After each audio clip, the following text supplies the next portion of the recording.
التي غدرها بعد هذه السنوات الطويلة التي قضتها زوجة وافية لهذا الزوج الظالم المستهتر. إخوة المؤمنين، أخوات المؤمنات، كلام كوجو سيدنا ميدن في اللتانوين ووي كودار يوتيمو ko yi e galle ware galle o tay jooma galle ɓiɓɓe o tay nene jonno ɓanni nene jonno ɓanni ɓiɓɓe moodi makko keso on moodi makko ɗiɗaɓo on no lunnoɓe no toppitoɓe no mowlaɓe ɓiɗɗo moodi makko ara noon tawi o darirta toon tode on ɓiɗɗo no dari kañum ka woɗɗi no pottiti to no takkiti to no ndaara nene muɗum ande nden no yaltiti ka yeeso sunaare e ninse no yaltiti e makko haa wonɓe sera ɗon ɓen fof wulli ɓe ndaari ɗum ɓe wulli ko honɗum waɗi haa ɓe wulli ɓe andi tan kumpay kun ɗo ka kun dari ɗo wonde wa joni ko kum miiji kun no dari ɗo kañum tun no ndaara ko nene mum mawlata nene gootoɓe muɗum no terti kun kankun komi aye hanani lamin kadi mi waɓe nene gootoɓe an ɗo hara ko ka ala ben an no wonduno e nene an ɗo nene an mowlirayno lam wona woni e mowlirde ɓe singiraɓe an ɗo ni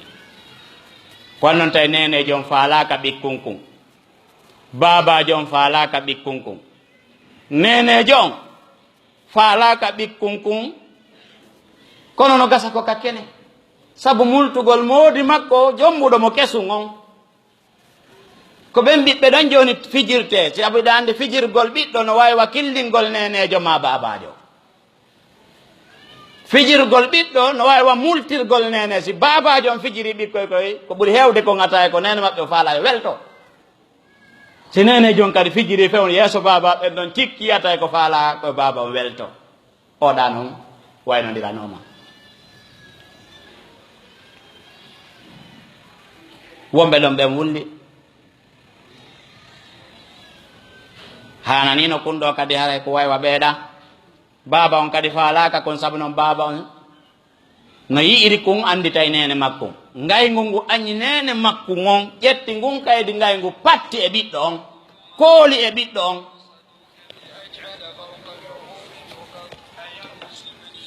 siɓɓe julɓe nene gotoɓe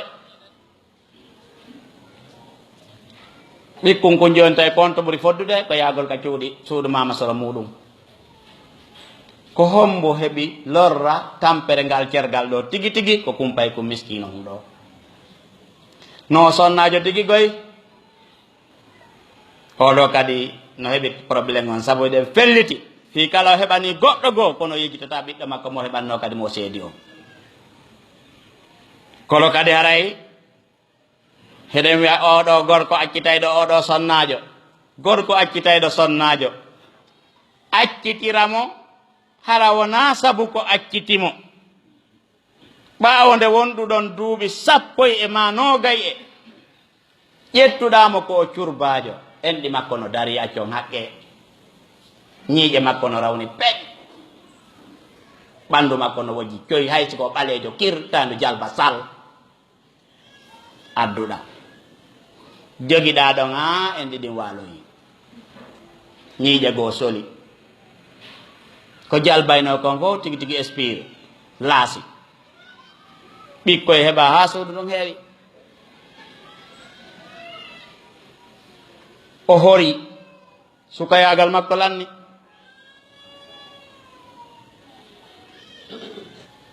accuɗama ɗon kanko e ɓikkoy koy tertiɗaɓe ɗon yaada ɗaɓɓoyɗa ɓeygu goo hecciɗuɗo ɓuuri on ɗon seeɗa fanɗuɗo ɓiɓɓe ɓuuri on ɗon seeɗa fiya gayni to gurdam maɗan ɗon sabu noon an kadi goye heccu ma ngun taway lannino ɓolɗino duuɓi ma suka yagal ngal a wino de au revoir o kono a timminiriɗi yuwugol ɗo yuwande jamfayankere nde fewtintinɗa yumma ɓiɓɓe maɗa ɓen tertodamo e ɓiɓɓe ɓen accidamo a wallatamo a wallataɓe a ñammintaɓe a yarnataɓe a holtintaɓe a darata kaɓe woyri famina a muñi an hiɗa muññodimo e ɓiɓɓe makko ɓen haɗa ɓe arsike maɓɓe on e guure maɓɓe on yejjita o sonnajo gurdan ko wurnoɗo ñande goo hari ko ha honto faleteɗa hewtitugol ka suudu wonde yejjita ko layyino hoore makko telen maɗa wonde wondugolle makko ha anta tuyoma lannali kanko musanoma o yondino ɗon wonde himo ɓeyni himo bambi wona ɗon saabu kadi o heɓa reedu e hoore ɗon ka yaltuɗa mo wullude fayde ha kartuɗa kono hatta o jaɓa kadi won ɗon o rondore ni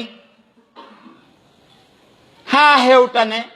ka marɗa ɗon moyen joni aduna ma fewndi wonɗo wo faalama feroɗamo ɓaawo kuuru kala ko newoto yo wi'e fi hunnugol e laɓɓinalngol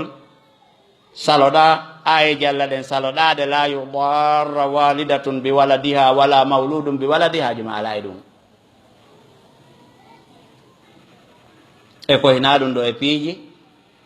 hanunode wonde wonki kala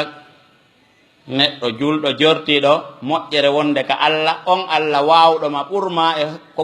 wawɗoma mbawdi ndin ɗon no tiiɗi no dolni e hoorema ɓuri ko wawɗa kon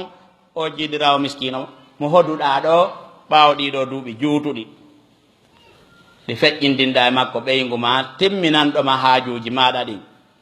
wontanɗamo moodi tooñowo salotoɗo ɗuɗɗinayɗo fitinaji e hoore nokkure nde tawa si on ari asusta an ñaawon ko waɗi noon amara goonga amara fayda ko accitirɗamo hay ɓey nguure hay hombode ari joni yewtugol a tigi tigi ko walam yatamatta bi zawja wadifatuha al asasiya annaha sakanun lizawj sakanun li atifatihi wa sakanun li shahawati wa sakanun li awladi wa likulli shay'in yabni rawabita al usra bil khayri wa daf'i al afita wal atifa فماذا يفعل الزوج إذا ذلك حقيقة هو يملك النصيحة والهجرة بالفراش والضرب غير المبرح كما قال تعالى واللاتي تخافون نشوزهن فعظوهن واهجروهن في المضاجع واضربوهن فإن أطعنكم فلا تبغوا عليهن سبيلا إن الله كان عليا كبيرا فإن لم يطعن واهتدى الأمر بينهم عليهم بالتحكيم كما قال تعالى وإن خفتم شقاق بينهما فابعثوا حكما من أهله وحكما من أهلها إن يريد إصلاحا يوفق الله بينهما إن الله كان عليما خبيرا ثم بعد ذلك كله لا يبقى إلا الطلاق كحل النهائي والطلاق قد يكون راحة للزوج من زوجة لا تعرف من حقوقه شيئا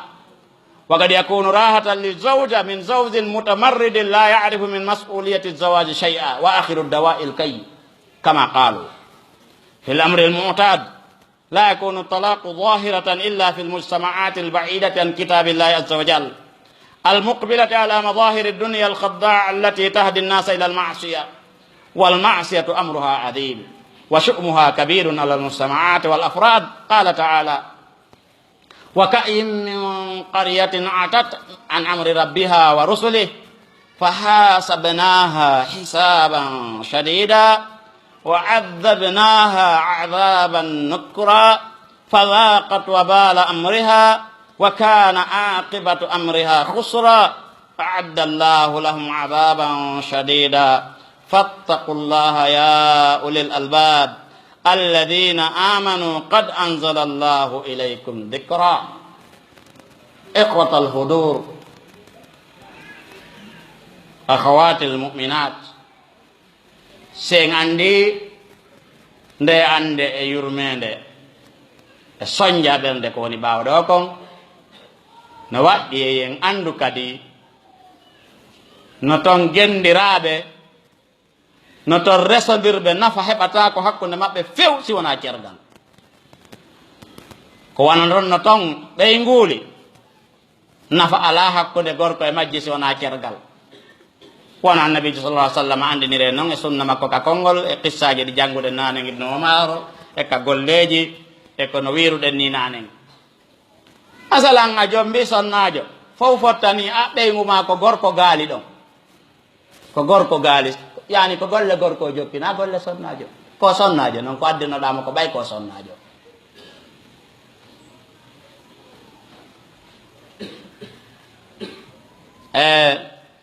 jooɗoda e worɓe janamɓe a sikkay ko gorko jooɗodi e worɓe yaltay ay ka suudu hono worɓe yaltirta a sikkata kañum wiya yo ñiiɓe e suudu a garna fi buyuti kun hum paaka e moodi mum fus ɓornike ma ñaami ma itti tuuyo ɗum na olo paaka e ɗum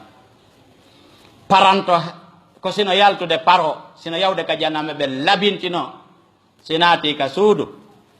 ha lince ɗe wattotoɗen si wattike haray ɗe darotako salo gollande moodi muɗum kono jaɓa wonde service wonande worɓe janamɓe gollana e worɓe janamɓe moƴƴa fof no fottani yaasi mo aaden ni ka suudo gollanta moodi makko few oɗo gorko resugol mo sifa oɗo sonnajo a sikkay makko gorko jombi gorko ma sikkay ko gorko jooɗodi e worɓe o dakkimintorta ɓeygu ɗum dakanɓe ɓeygu heɓata e oɗo service métier miijo ko ɗum wiyete fandare nde Allah tagirnomo addi kanko sonnajo on aduna ɗo tigui tiguire nden fiyo wonu kanko hoɗo moodi makko ngo kanko sonnajo on o hoɗa ka suudu moodi makko hoɗa e makko ko hoɗo moodi makko ko hoɗo moodi makko kanko sonnajo on o hoɗa ka suudu ko ɗum addunomo ɗo ko gorkol li taskuna ilayha ina ilal buyuti na ilal bayt ko suudu ndum woni hoɗo sonnajo on jon galle en ko sonnajo woni hoɗo makko sabu noon ko état si wi tiiɗi o si gorko naati tawi ngi fop ay nokku debbo ala nder ton wula ko heɓata ɗon kon sinda sika tarawo o yaltera oto ala jindude goɗɗo ala settude oɗo sonnajo tawnoɗo ko kañum woni hoɗo welayeji e jokkalleji e ɗiggereji moodi makko ɗin ko kanko woni hoɗo tuuyoji moodi makko ɗin ɗin nayo waɗoye ka harmi ɗin nayo jeejaka toda e ɗaɓɓugol piiji goo ko ittira tuuyo makko on ka ɓandu makko haysi ko fijirgol juuɗe makko ɗen oɗo sonnajo kanko woni hoɗo ɓiɓɓe makko ɓen ko oɗo sonnajo woni kala hunde humindirayde ɓeygure nden ha moƴƴere wona ka nder galle ha galle ɗen itto ngulendi galle ɗen wela ɓuuɓa ɓutta ko ɗum ɗo wonno hoɗo muɗum kono koni o wa'ali ni o wayno wiruɗen dowɗa ni haray kon ɗum gorko on kadi duwaɗo kon ɗum gorko on waɗata ka gonga gorko on no mari goo on siko Allah few jantamo jaɓa laaɓangol sonnajo on taw reedu na dargol day helugol dewgal nasiha nodda sonnajo on ta accititi sonnajo anda ko bonni ta accitu sonnajo a laɓɓina naalimo ko woni e bonnude kon ta addoy ko ñaawamo on yewtidali onon ɗiɗo taw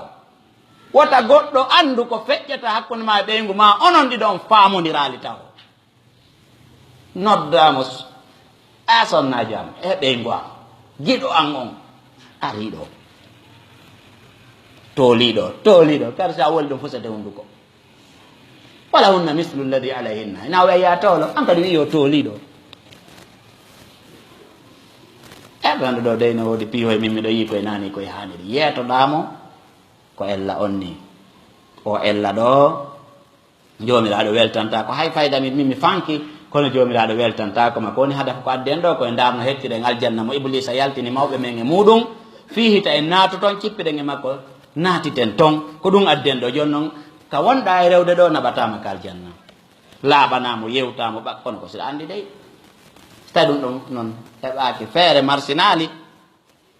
hita wullitoyo kadi e goto tajoɗamo ka mbaldi taƴande ka mbaldi no wawi wonde balɗe tati taho essayage tajoɗamo balɗe tati tawi a tawi hani mo ŋaŋŋili watta ɗon balɗe nogay e jeeɗɗima nogay e jeego puisque feƴƴatake lewru tawi a taƴike mo lewru ɗum ɗon ñawdali sharia o newnanima piwmo piggal hongal noon wadribuhunna darban gayra mubarrihin addarbul mubarrih ko wiyete taho mubarrih ko istadda ay darabahu darban mubarrihan wa bi fulanin amru jahdahu wa shaqqa alayhi piggal si tawina hiddi wonɗa wadde goɗɗo yawtata sawru sappo feƴƴata ɗon si feƴƴi sawru sappo a wowlana e Allah kon bo jonnuma ndu ɗum kadi piyatake hoore nden nde fof tentini yeeso gon no laba ha moodi mi waajike ma jaɓali mi taƴike ma balɗe nogay e jeenayi ma capantati ɗum men mi naalima arɗo woyɓe juuɗe maɗen tappama ndu tew anda ko giɗo ma ko faalada ɗum ko yo wurto tandi ko ɗum mi tappirma ndu ina wasa welatala ɗa welami few kono ɗum ɗo e ɗum ɗo hande mi tappete seeɗa jowi jeego ɗuuɗa ha jeenayi dernier on sappo accirani mo antere nani ke ɓeygu muɗum aray ko ɓay ko majjere woni mo few jande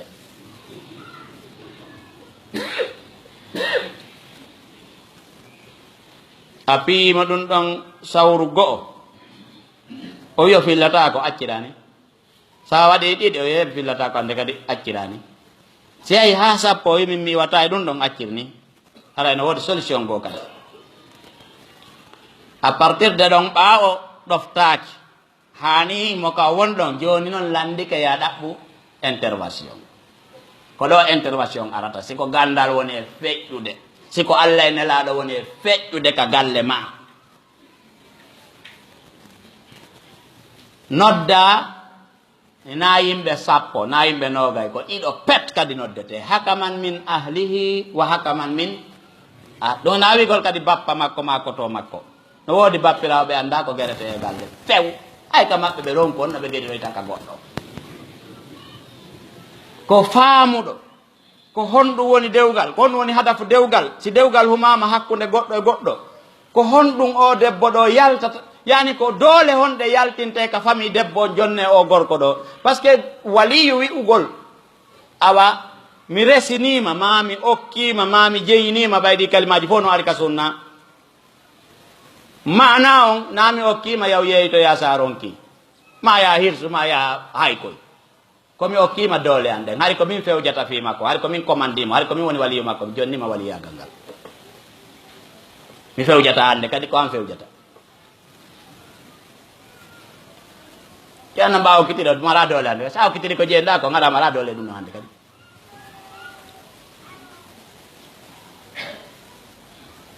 ndaare faamuɓe ɗin piiji fof anduɓe maslaha dewgal ngal ɓuuri maslaha teddugal ana yawa men ɓe no yawi men minen o teddinami on ko teddugal ɗaɓɓata na fiyo dewgal moƴƴu o ara ɓe jooɗoɓe nda ɓe heɗo debbo o yewta ɓe heɗo gorko o yewta tawa ɓe miiji ɓe moƴƴinayle hakkude maɓɓe ɓe jogi on décision ɓe ari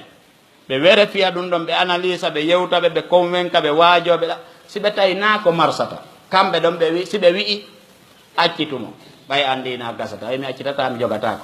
kamɓe ɗon si ɓe wi men sendi on no fota so wi mi acciti helay mañara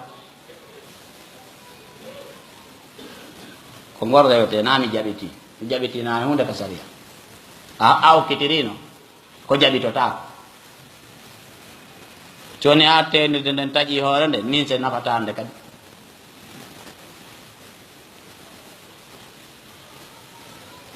hayam siɓe julɓe nene gotoɓe si tawi ɗum ɗon fof non nafaali en andi heddaki hande kadi si wona cergal ngal aray solution on ɗo joni ko cergal goy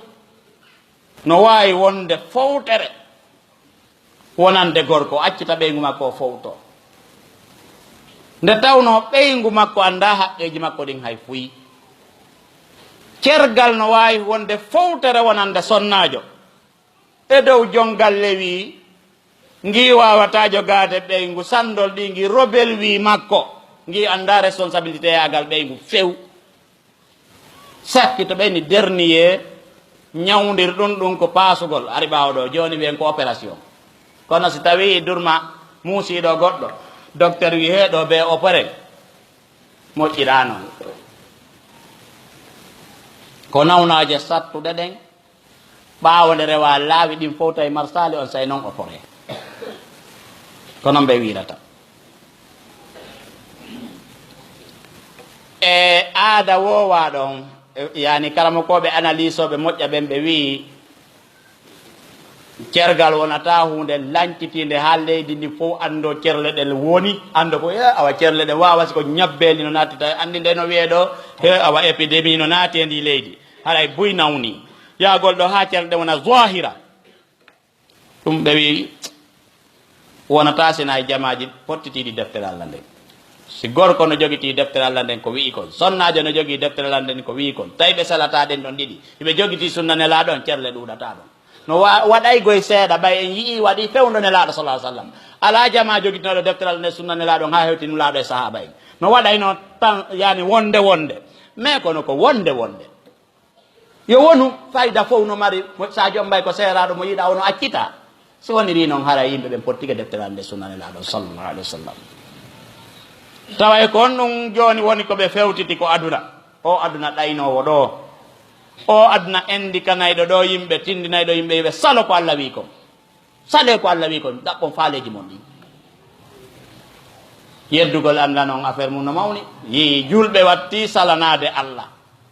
kata mum on no mawni moƴƴa e hoore jama on fof wo e hoore goto wo ko ɗum jomiraɗo misani en o wi he wa ka'yin min qarya hande ala ko ɓeyri wa yimɓe ɗe ceewe sanga tawɗa a heeɓi auto ummakum a heeɓi étage ummakum a heeɓi bitiki ummakum ka yaltitoɗa wo joni ɗo ɓe nayi on seniki on sentige awa tigi a watti lotade ha laaɓa wujo ko wujotoɗa à partir ɗon e yeeso ara a fuɗɗike wadde ni balaje ɗen ara a feƴƴi ayeje ɗen e hadisaji ɗi fayda ko ɗon arata gorko wo noon suddiɗo wo sanga watti ƴeŋude ƴetta paɗe tigi tawa joni o wayino wa keppi yeeso makko moggo sujjoy ɓaga ma wa ɗe otoje wona ɗe ñorede fewde ɗo fi gayɗe ko marɗen e leydi ndin koy andi oto gayɗa o mbayɗa fokkiti sujjugol hakke ko ɓawo on towna fi wota yane ɗuma fayda tawa ko noon o woni e yarude jomiraɗo heewi yimɓe caye saliɗe sandol ɗi ɓe sali ko ɗum woni ɓe sali fes ɓe cakkiti kadi ɓe watti ɗon ɓe sali yamirore Allah nden ɓe sali sunnanulaɓe ɓen mo kala fewdo mum ɓe salo wa rusuli jomiraɗo men hasibe nde taw hasibore sattude ɗum ɗo koko aduna ɗo goy ama men hasibi hande kaari tawi o ma yaali ha ando waɗama goɗɗum no gasa ko noon sawru Allah woni foccude ɓiɓɓe aduna ɓen hande saabu hande cuuɗi no wuuli lakkere no e nder cuuɗi par no kala men no andi ko woni kamum ko hon ɗum nelaɗo no wanno ko jantoto ɗen pilli nelaɗo no wanno ko jantoto ɗen kikiɗe adkar as-sabah wal masa an e ɓeygu ma e ɓiɓɓe ɓen on fof on jooɗani kadi on daɗay nden ñande son waɗi ɗum kikiɗe on daɗay jemma on waalon e jang son waɗi ɗum bimbi on daɗay ñalon ma on ñallon e jang en sali ko radio kaarijo e radio kaarijo tasurnal feƴƴinam e radio kaarijo hande ko ɗum woni golle men ɗe en fillata ko ɗum seytannaɓe no feetina jiwɓe no feetina worɓe no fiidina yimɓe no añidira hakkude julɓe hande yani fewndo ɗo guerefuji ɗi nakatara woni kaka nder juulirde mi ariɗo e nde laawol goto mi tawi saffuji no dari saffewol ɓawol ngol woni groupe tati goto nanni ɓaɗata ko ya wallahi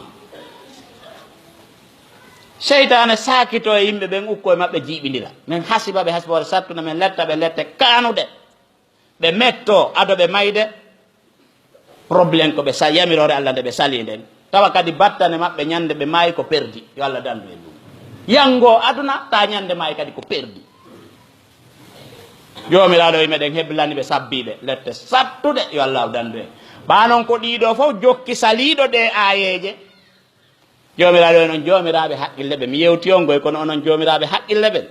onon tawɓe ɓen no gomɗini Allah awa do mi jippini ɗe ayeje moɗon idde awwal suratu talaqi ha ɗo ko talaq wona yewtede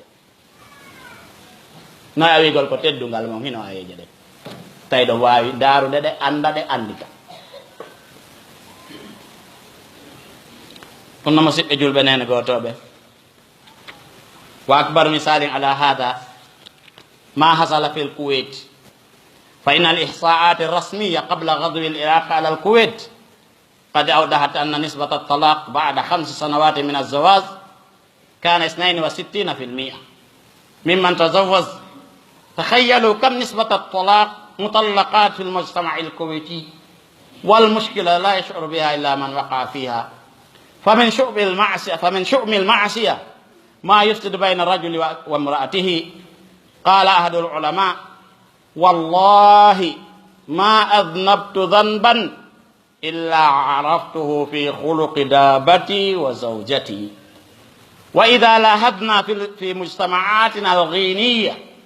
سنجد أن الطلاق أصبح ظاهرة وملموسا إن لم نقل متفشيا، مما يوجب علينا أن نتدارسه دراسة متأنية من أجل مكافحته. siɓɓe julɓe nene gotoɓe waɗa misal e o accitogol accitiram koyete ko no faalira o goto ha jaaka hulata esira mum hulata mawɓe mum debbo hulata moodi mum hulata mawɓe moodi muɗum goto kala ha jaaka ko jokki koyo bonu ɓe wi jama kowecce on hewtuno ɗum e alhaali go'o ɓe jarribora ɗum karmo kojo cheikh Abdoul Aziz El Huda o fillitani o maaki ado Iraq yande Kuwait ndarano embere cerle ɗen ton nda tawa si goɗɗo jombi ɗon e duuɓi 5 timmude ɓeɗo ko na jombede koye tawa e 62% seedama e muɗum. miijito ɗen si yaari ni ko seedaɓe jelu wonata e jama ɗon. ɗi muskilaji so a taɗi sina yanuɗo e majji no tawa e kata o salagol ɗe ɗi yamiroreji Allah no tawa e kataji mum ɗin si Allah yeddama e nder suudu bonnidirgol hakkude gorko on e debbo on ka nder suudu. maasiyaji ɗin sanga gorko faggitiɗa maasiya ma debbo on faggiti maasiya no heewi ko yaltitata e jikku goɗɗo e moɗon. ko ɗum karamo kojo goo maki mi wondiri Allah oye min mi taskike mi wattani yila ha hande mi waɗali junubu si wona mi anday junubu mi waɗi on ka jikku mumuntemo mi waɗɗoto ma e jikkuji ɓeygu an ɗin mi yey sansuma e muɗum.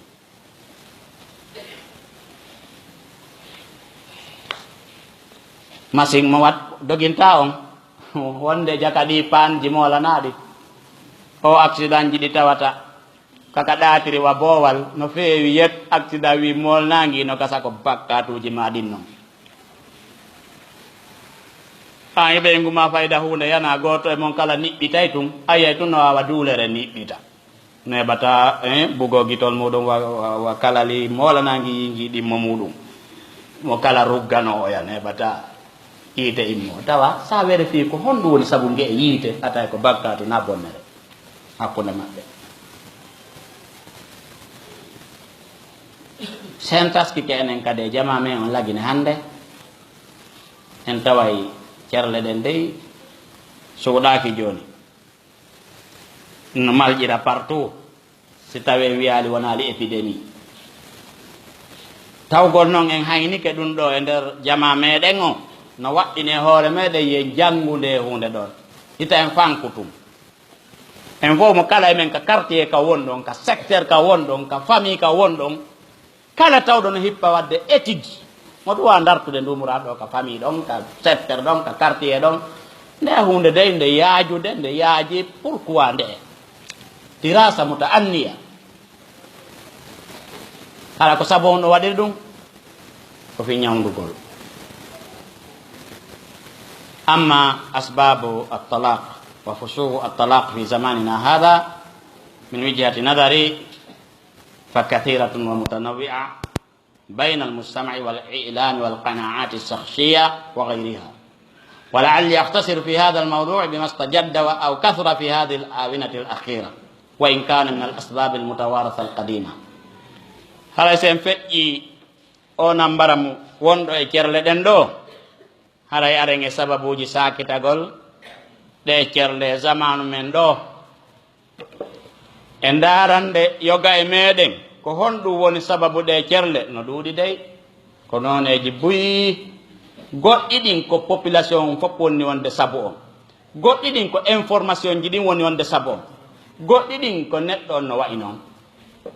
neɗɗo e ideji muɗum ɗin e koye na ɗum ɗo no gasa raɓɓinɗino ɗen ɓayno niɓɓude tun e oɗo mawdu ko heyɗiti kon ma ɗuuɗi e o zamanu men sakkitiɗo ɗo hay so tawi noon goɗɗe majji ko sababuji ronaji ɓooyuɗi. السبب الأول سوء اختيار الزوج أو الزوجة. الزوجة مثلا لا بد أن تكون كفؤا لزوجها دينا وثقافة وبيئة. قال صلى الله عليه وسلم تنكح المرأة لأربع: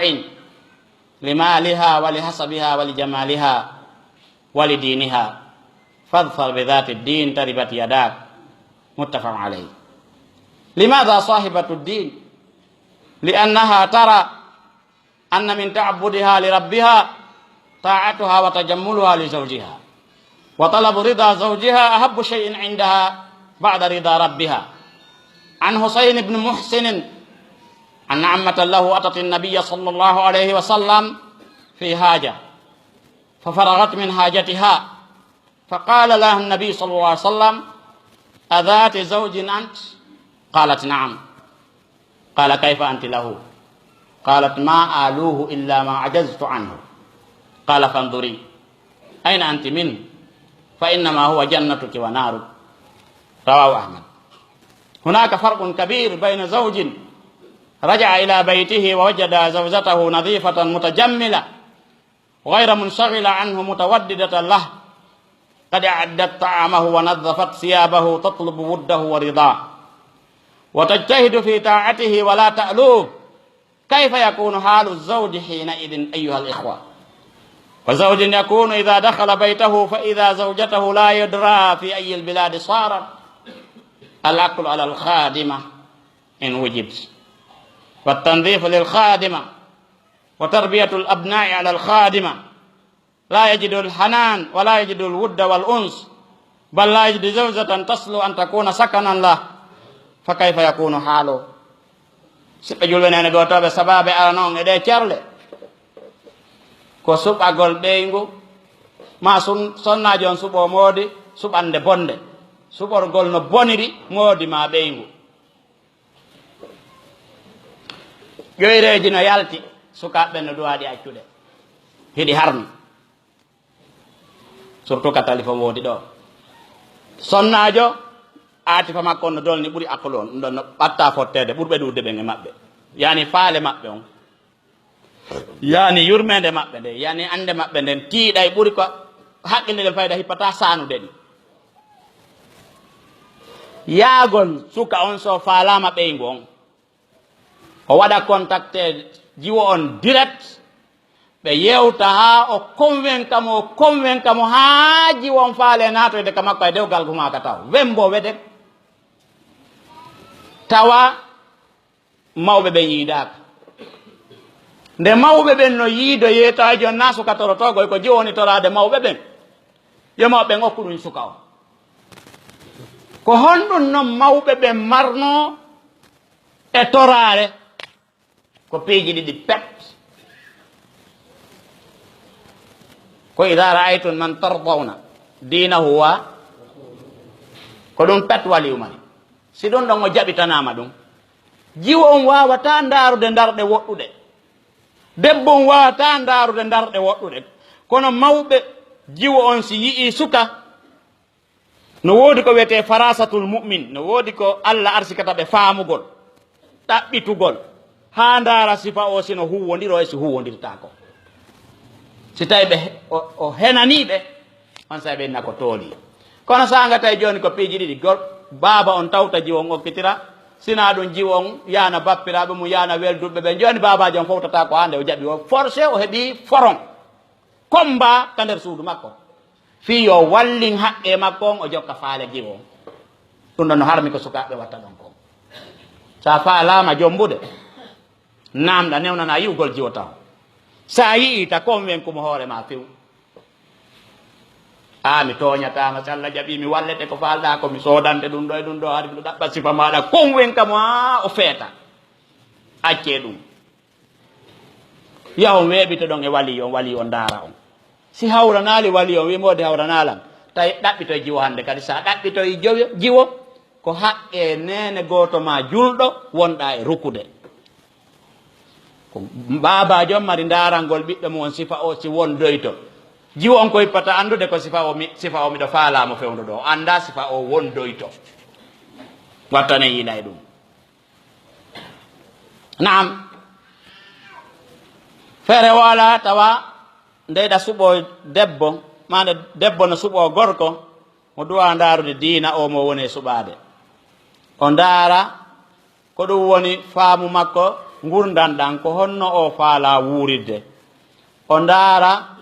yaasi o mo faala jombidirde ɗo yaasi o on ko honno ɗiɗo tati ndarete addin wassaqafa wal bi'a ndaara diina on tikkan ndaara ko ɗum wiyete weeyo jawwu makko on bi'a makko on ndaara saqafa makko on sifa o ko honɗume ko français janggi ko anglais ko guinéyenjo ko liyonejo ko fuutayankejo ko foresiyankejo ko bas guinéjo ko dande ndiyan joni ko hoore fello joni ko hon ɗum joni ko honno way ndaara anda ɗiɗo fof on sayi est ce que a hippay noon huwodirde sifa est ce que no nanodiri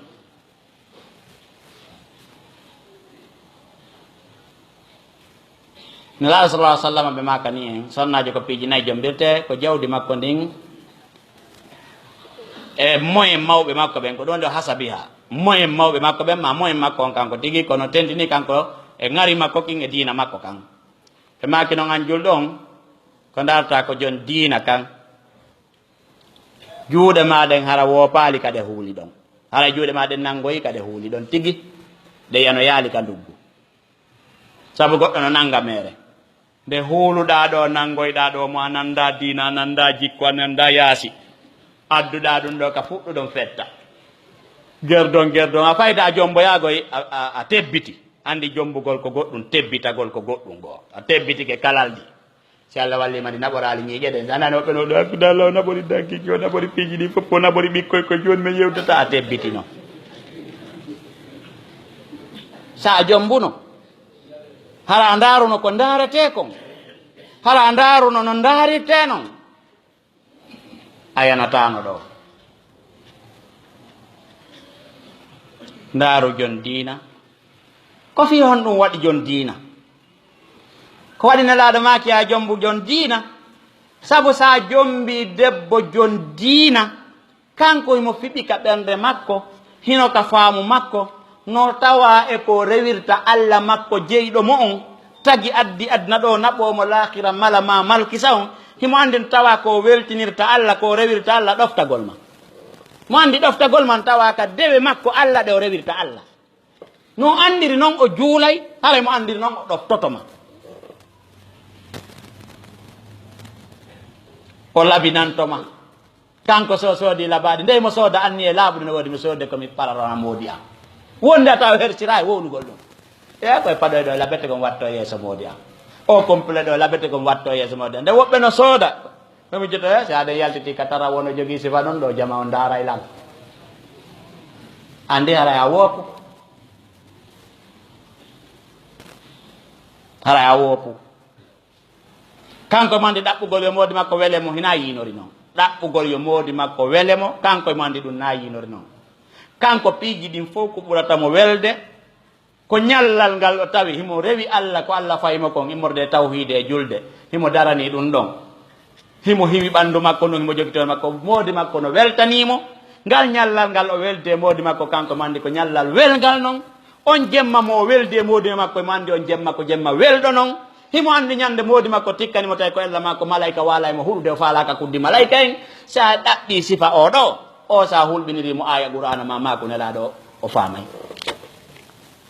koɗo fiiɗen saabu jon diina ko ɗum waɗi Husayn ibnu Muhsinin radiyallahu an o maaki yayirawo makko seenino ko annabijo sallllahu alayhi wa sallam fi haaju mum o holliti nelaɗo haaju makko on ha o gayni nelaɗo landimo maaki hiɗa mari moodi sonnajo maaki hi maaki taw ko honno woni landamo kayfa anti lahu ko honno woni landamo kalat o wi ma aluhu o wi nelaɗo sina komi ronki ma aluhu o maaki miɗo woniranimo si wona komi ronki man kala komi hippata ko fof mi waɗanaymo si wona komi ronki ko gotungoy ma komi ronki ay mi waɗanaymo piiji ni fof sina komi ronki ma o mi ron mi haaɓata ha hande mi waɗanalimo moƴƴere mi waɗitanimo moƴƴere mi waɗitanimo moƴƴere mi waɗi ha mi haaɓi mi haaɓata gollal ngol mo sina si mi ronki nelaɗo make ndaru dey an e makko ko honɗum woni hakkunde mo on ko honɗum woni ndaaru ko honɗum woni hakkunde ma o ko o woni aljanna maɗa on ko o woni yiite maɗa ɓe he a martaba janano hakkunde ɓe ka ko o woni aljanna ma on ko woni yiite maɗa enen ɗo fof hiɗen andi hadis imam ahmad rahimahullah no seede moƴƴa hakkunde an jon galle nde yiltiɗa ka suudu ma arɗa tawɗa ɓeygu man no looti ha laaɓi no pari ha laba ka hewtuɗa o humpaka e téléphone o humpaka e moodi kaari e ceerno kaari e jankaari ko humpa ko an ko hewtaw jooɗo takko ma o ɓannane ko ñaamete o nange belenji ɗin o mowlane wonde o ɓoosane kolli ɗin e ko nantane mo prépare ñaamete ma on addi mo laɓɓini coñci maɗa ɗin haaɗi laaɓi himo ɗaɓɓa ya weltano mo ya yiɗumo himo wakkilo ɗoftagol ma o haaɓata waɗangol ma si gorko hewti e galle o tawi ɓeygu makko ko ni wayi taw ko ha honto ɓernde o yaajata ko ha honto ɓernde hay simo ciftirno e aduna on fof yaasi hala si fof no tuttunomo ka hoore fof no dampinnomo ka kine o arti o tawi sifa oɗo sonnajo taw on tan ɗon ko honno o wata eɓɓidiren o gorko tawɗo sifa o sonnajo ɗo e gorko naatuɗo ka suudu muɗum o tawi ɓeygu makko ala ton o landi wonɓe toon ɓe andaka o yahi ñaamete on ko si gollowo ɓannoy ɗum kadi ko si gollowo no woodi goy laɓɓingol ko si gollowo ɓanni newgol ɓiɓɓe ko si gollowo ɓanni si ɓeygu makko kadi arti o sutalandade on to yaano ɓeygu makko kadi si hewti ɗaɓɓa yo weltanomo na kadi fi yo itto wulande gasa hewta toon huɓɓina télé darira télé ton gorko kañum andi kawne fitorde oɗo tawa tigi tigi on wona o hoɗo gorko miijite o gorko ɗo kadi haysi momoɓe no dala ara o ñallumoɓo dala o ñallumoɓo ero o ñallu teddinede kaw tippa taw ko tapi wallinte so naate si faɗeɗo galle ɗon e bimbi ko no ɗe galle wanimo azzawjatu saliha amina in akhtaa arrajulu adaa hayata fa kayfa in jamaa ma dhalika adamu murafaqati althaqafa aw ikhtilafun fi lbia wattabai sawfa yakunu lamru ada lil ikhtilafi adamu tawafuq hala musidɓe julɓe sonnajo moƴƴo si tawi gorko heɓaali ɗum ɗon par ce que ko sonnajo moƴƴo woni sécurité gorko ka nder galle makko sonnajo moƴƴo ko ɗum kadi woni ko asiratamo ka makko ton hara heeɓi assurance so heeɓi sonnajo moƴƴo si woni ha o raati so woni o raati heɓugol sonnajo moƴƴo hara o yeeɓi gurdam makko ɗam hena noon fi sa moɓidiri ka suudu ma mo tawata an ko jannguɗa ko alqur'ana e sunna kanko ko jangi ko français masalan ma anglais ma espagnol ma chinois ma ko nanitire ɗum an ko annduɗa ko ɓamandi mardi kuupi ma feɓanne en tant que a nokkali ha miran on fecce tum mbara ɓernde ma walaki kanko ko andi tigi tigi ko gâteau e kuuti kañum e jinjang yonanaymo si neeɓi ɗuuɗi yaa siko bañiɗo rewa ka marché waɗa salade hal kanko soweti o ƴakki ɗum ɗon o yari dihal siko ataya on o heɓi ma café hal ma honno nescafé lanni onon ɗo so on wondi yaasi mon on ko faala kanko ko honno wonirta ministre ko honno wonirta directeur ko honno wonirta hoore OMC ko honno wonirta hoore journaliste yagal ko honno wonirta hoore marché ɗen ko honno laamorta député ko honno woni to chef quartier debbon ko ɗi faala ko aduna tigi tigi ko darata tigi tigi tigi ko garbe e charque occidentaux e ko nandi e muɗum ko ideji ɓeɗejo ko ɗum o faala an hiɗa faala lakara hiɗa faala aljanna hiɗa huuli yiite hiɗa andi nelaɗo hiɗa andi sahaba en an ko ɗum annduɗa onon ɗo on jomminiri wiya an kadi ɗa hollude ɗa fini ha ceerno soɓe en qiiru wondu e gaykunde fayɓe jokki ɗaɓɓoy onde huɗo huɓɓi ka dambugal yiite curkiki naate nder tan ɓurete ngundal laɓaɗam السبب الثاني الإعلام الحالي من جرائد ومجلات وأدبيات ومذياع وتلفزيون وهواتف سير الناس في جو حالم من الخيال الجامع الذي يدفعهم إلى توهم أن الحياة الزوجية عبارة عن كلام معسول كتبه أكبر الأدباء وجمال عجيب قد تفنن بإبرازه أكبر فنانين المكياج والتصوير وطريقة حياة لا تكون إلا بالأساطير فإن تزوج الرجل يتمنى أن زوجته لا تقوم من فراشها إلا وهي في أبهى صورة تفيض رقة ونعومة وحلاوة كما يجدها في الأفلام والمرأة تتمنى ألا ترى زوجها إلا بطل الأبطال الذي يأتيها على الحصان الأبيض فيخطفها إلى دنيا الأحلام وبينما هم في أحلامهم اليقظة هذه يكتشفون أنهم ليسوا كذلك فليست الزوجة بأجمل الجميلات وليس الزوج ببطل الأبطال وليس الواقع كالخيال فيقع ما ليس بالحسبان من خلاف ودعاء وطلاق والعياذ بالله سبب ديمون eccerle ko information ji ɗin ɗi alaji informayɗi ɗi fewdoduɗen immorde journée windeteɗe kaydiji ma muulirewa defte e defte adab ko ɗum wiyete yimɓe wawɓe yuɓɓidirde haala yuɓɓa wallina kala kala ba moƴƴa ete adab e radio ji e télévision ji e téléphone ji wurni hande yimɓe ɓen gurda yimɓe ɓe wonti ka weeyo kono ko weeyo ngo andanɗa hoore maɗa ko weeyo mbeleɗe a wawata hettitude ko miijiɗa kon ko alhawa wiyete aljami andi qur'an anna wi la wallaw ilayhi wa hum yajmahun siko mar'a wi'a jamiha mana mum suddiɗo on yalti ka suudu moodi makko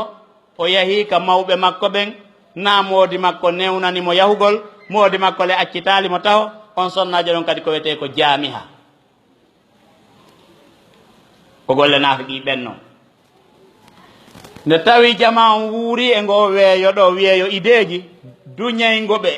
e imaginugol wonde gurdam ɓeygu yagal e moodi yagal he ko haala juuri ha koye gorko on wowlam ɓeygu mum haala juuri ha tum par ce que ɓurɗo wawde windude adabu winde ko e ŋari tum ŋari hawniki tawa yaltini noneji ŋarikin ɓurɗo wawde waɗugol ɗen ɗon golle yimɓe uddituɓe place ji ka labbina debbo penta mo moƴƴintina ko ɓorni kon ha ka tawata ko ɗo hattata watta mo coñci daneji yeyluɗi mbaadinamo mbaadi moodi nde wawata wonde sina haala taali gorko on ta no yeli ɓeygu mum yo wonu si immoto ka danki tawata ɓeygu mum no laɓa mbaadi makko ndin no hibba no juura ɗaatugol guri e newɗugol e jalbugol uurengol makko ngol no way wasi ko rawhum waray ha no yaltina kal janna addanamo ta ko ɗum o reeni ɓeygu makko ka ideji makko sonnajo on no reeni moodi muɗum ko jambaru ɓurɗo mawde jambaruɓe ɓen desa haynomo ka duule himo yaltiti ɗon himo baki hoore puccu danew himo fokkiti arangol mo e hakkunde piindiji naɓa mo e aduna miijo o andi film hoyno woodi sa ndaari film wano endu en a yii acteur on e ɓeygu muɗum ko amata pija ya e piidiji ya e piiji ɓorno ɓornateeri hoy e ko nande muɗum a waɗi kayde ma an e moodi ma ko ɗum wuro ton ma kasetoy no yeeye ɗey quartier ji men partout rewɓe ñalla ndarugol ɗum yiya ko honno gorko mo ala ɓeygu faalaɗo wañude rewɓe ko maniére ji honɗi rewata fi convaincugol rewɓe ɓen yiya ɗon sikka moodi mum ko noon wayi nde tawi hiɓe e hoyɗugol ɗo kono ɓe ɗanaki ɗiɗo koye ɗiɗi tawata haraɗa fini ya noon ɓe wonda ka suudu ha laaɓana ɓe poye jaka na noon yiyeɓe wayi debbo on tawa jaka o ɓura rewɓe fof dey laɓede gorko on tawa ɓura worɓe fof dey wonde jambaru ko miseno kon wo awa ko woni kon ha e haqiqa à partir de ɗum ade nani no sikkirno nani debbo on fuɗɗo ɓawlande gorko on gorko on fuɗɗo ɓawlande debbo on mo kala fuɗɗo yitande oya ella juutira noon ha ɓe watta yeddodirde ɓe watta purƴodirde neɓata ɓe watta yennidirde yebare fokkita cergal ngal ala nden mooli allah subahanahu wa taala ɗi alaji appareil ji ɗi wonden e ndarude ɗi télévision ji ka nder cuuɗi meɗe ko nande muɗum ɗiɗon tawa kone walitade cerle ɗen salisan asababu salis amalul mar'a in amala al mar'a wa istighna'aha an zawjiha alladhi kanat hiya marbutatan bih بسبب الإنفاق عليها وهو كذلك سبب من أسباب قوامة الرجل على المرأة كما قال تعالى الرجال قوامون على النساء بما فضل الله بعضهم على بعض وبما أنفقوا من أموالهم جعل المرأة الآن تشعر أنها ليست بحاجة لزوجها لأن لها استقلالها المادي أو هكذا يخيل لها بل قد يكون هو بحاجة لها فتزدري بسبب ذلك واجتمعت مع ذلك مخالطة الرجال الذين هم أرق حسا وأحلى لسانا تجاهها وهذا من تبعي الذئاب البشرية التي تتصيد فرائسها حتى إذا سبعت منها تركتها جيفا للطيور فهي تشعر بذلك أن زوجها لا يشعر بها كما يشعر بها زملاؤها العمل وتبدأ المقارنة والخلاف ثم الطلاق sababu tataɓo on ko gol ɓerewɓe ko newnana yo udditu bitikaji yo udditu taaɓe yo gollu yoɓe ƴettu métier gollugol debbo ha o heɓa moyen o jogano hoore makko mananku makko yonayɗo mon ta joni o heƴay e ɓaawa moodi makko moyen on newnanaymo wongo sammodi makko on moyen mo tata ko on ɗon humidirnomo e moodi makko ɓay moodi makko dépensay mo bimbi wo wallinay ɗiɗon neldoraymo kiikiiɗe moƴƴiɗo e maɗa wo neɗɗo ko maccuɗo moƴƴiɗo e muɗum mimo andi ko o woni e waɗan ndelan o no waɗan ndelan o haɓata waɗan gollam min kadi tawi ko noon woniri ko noon kadi ko ɗum wonno saabu ko gorko on woniri directeur e hoore debbo on wano jomiraɗo wi noon worɓe ɓen woni fewnitotoɓe kala ko fewnitete ka nder cuuɗi kamɓe woni directeur général on sonnajo on woni secrétaire on ɓiɓɓe ɓe woni golloɓe nder ton saabu noon ko noon allah ɓurniri woɓɓe maɓɓe e hoore ɓeya allah ɓurniɗo worɓe ɓen e hoore sonnaɓe ɓen e de wongol hoore julnugol juulirɗe ɗen ardagol leyɗe ɗen non wol hoore ka suudu sifa ɗiɗon sonnaji on nelaka ɗaɓɓiraka yo cippiran yo litu fi yo foto e gorko on hina fi kan o ɓura gorko on taw ndaaru aduna ɗaɓɓoɓe aduna ɓe faalaka lahira ɓen koɓe wone natirde cuunugol rewɓe ɓe ɗuuɗa haqqille mara diina wonde ete onon e worɓe ɓe foton e piiji ɗin fof ko tata ɓe tagidaka gootum hina fiɓe golla gootum ɗum ɗon sonnajo julɗo kadi sikka kañum kadi ko ngol laawol duwa jokkude nanon jomiraɗo hollita gooto mon yelo moƴƴere nde allah waɗani oya wotaw yelude kanko yo hendo mo kala mon yo heƴu ko allah waɗani ɗum ɗon gorko ngal no tawa e ko wonirno hoore suddiɗo on ko dépensata jawdi makko ndin ɗon joni noon sonnajo wonti no andani hoore mum haton jina e moodi mum o gaynanayi hoore makko ko ɓornete ko ñamete ko yarete ko walete ko hoɗite o sooday parcelle o darnay suudu sooday auto o waya say ka o faala ko libre e moyen mananku makko o ma ko noon o miijori no wawi wonde toode hara o ɓuuri joni moodi makko moyen moodi makko watti tigi tigi ɗaɓɓirde mo ballal joni ñawlantel a hande okkan ɗum ɗo ta joni ko moodi bo yiltata paɗe wonande sonnajo on neɓata sonnajo yawito gorko on saabu oɗo moyen si ɗum ɗon moyen sonnajo on e hoore gorko on moɓodiri kañum e ko debbo woni e jillodiroyde e worɓe wonɓe mo e wañude hay sihi mo feewi kono kamɓe ɓe faalamo